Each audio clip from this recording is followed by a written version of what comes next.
Monsieur le Président, honorable juge de la Cour, il m'échoit l'honneur, mais surtout le devoir d'apporter à votre honorable Cour de fermes précisions au regard des interventions de l'accusation. Le procureur s'est voulu long, trop long, car il se devait de noyer l'absence absolue de preuves sous une avalanche d'argusties dont la seule fin est de tronquer la vérité et de donner de M. Charles Blé Goudet, de ses actes, de ses déclarations, une vision en parfaite contradiction avec la réalité.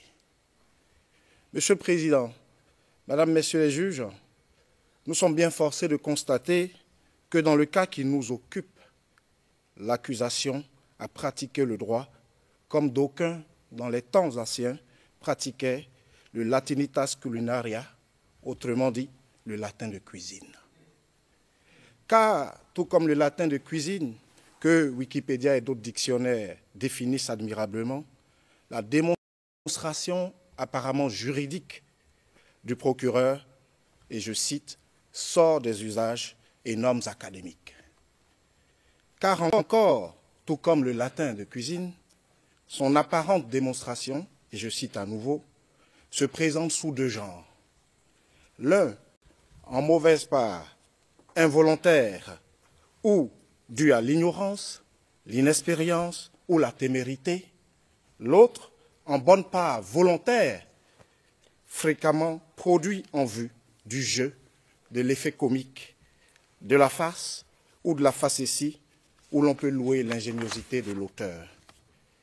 Il est vrai que le procureur a tenté de faire preuve d'ingéniosité, mais nous ne la louerons pas ici. Car ici, devant cette cour, nous ne sommes point dans la commedia dell'arte. Ici se joue la vie de millions de personnes, la vie d'une nation, la vie de deux hommes.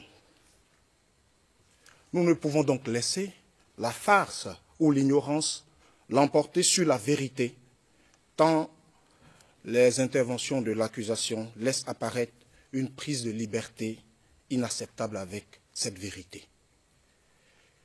Il en est ainsi, et je vous donne la première illustration, il en est ainsi de la vidéo dans laquelle M. le procureur prétend que M. Charles Blé Goudet s'est présenté en uniforme militaire à la télévision nationale pour affirmer sa qualité de général et ainsi asseoir son influence sur la population.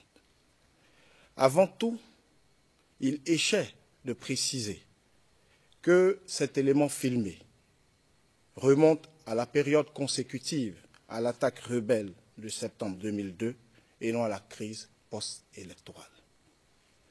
Nous reviendrons sur cette présentation tendancieuse, mais nous sommes d'ores et déjà amenés à nous interroger.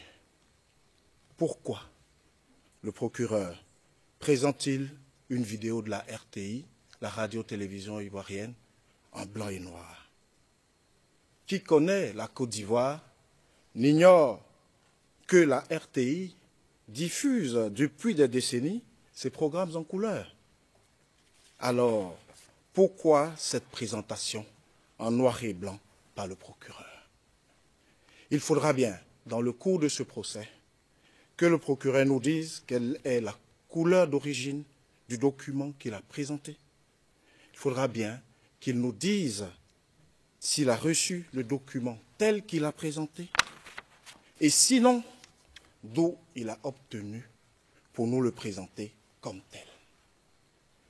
Car, si la vidéo présentée l'avait été en couleur, qu'aurions-nous constaté? Que M. Charles Blé Goudet est vêtu d'une tenue plutôt amusante, dont les épaulettes sont constituées de fleurs aux couleurs nationales ivoiriennes, l'orange, le blanc et le vert.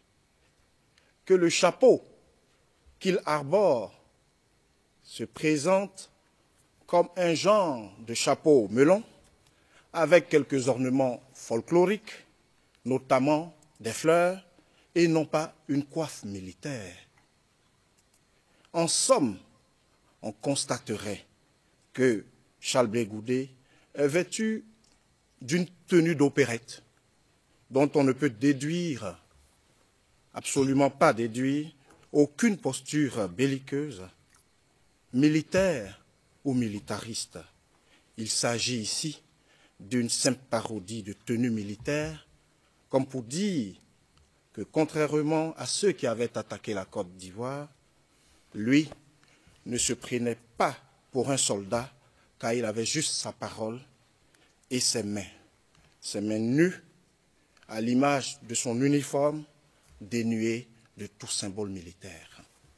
En l'occurrence, sans galon, sans grade ni armes. En vérité, je vous le dis, à une certaine époque, notamment celle du Flower Power, Charles Blé Goudé, dans cette tenue, aurait pu passer aisément pour un hippie. Mais ça, c'était avant. C'était avant qu'une simple coquetterie vestimentaire ne soit constitutive de crimes contre l'humanité au dire de l'accusation. Toujours porté par sa quête de preuves introuvables car inexistantes, et j'aborde ma seconde remarque, le procureur y est allé d'une autre trouvaille. Il s'agit de l'extrait d'une interview de M. Charles Blé Goudé accordée à un journaliste en plein air, dans un jardin même, je dirais. Le procureur induit de cet extrait que Charles Blé Goudé y exprime une inclination pour la manipulation des foules. Et pourtant, Charles Blé Goudé, parlant de sa passion pour la communication politique, n'a fait que traduire l'expression d'une quête légitime d'excellence dans une matière enseignée et pratiquée de par le monde et dont, parmi les précurseurs reconnus, se trouvent les références citées, telles le Britannique Peter Mandelson, qui est aujourd'hui père à vie du royaume de Grande-Bretagne, ou l'Américain Karl Rove, indépendamment du jugement de valeur que les uns ou les autres peuvent porter sur eux. À l'époque de cette interview, M. Charles Blé Goudé était étudiant. À côté de ses activités, il préparait sa soutenance des DESS en communication politique, diplôme d'études spécialisées. Diplôme qu'au demeurant, il obtiendra de façon fort brillante. Y avait-il meilleure référence dans ce domaine que ces sommités qui étaient portées au nu, d'ailleurs, dans le monde occidental, au point que d'aucuns les avaient appelés les maîtres du monde? Y avait-il meilleure sommité que ces personnes dans leur domaine qu'il a cité? Où est ici le crime? Celui de viser l'excellence dans son domaine d'action?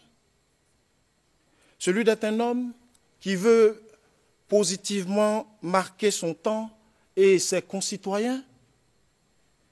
Est-il envisageable pour, par exemple, un étudiant en médecine qui aspire à devenir un excellent médecin, de citer comme modèle ou exemple le docteur Knock, ce personnage plutôt loufoque de la pièce de théâtre de Jules Romain, qui était tout sauf un médecin de qualité?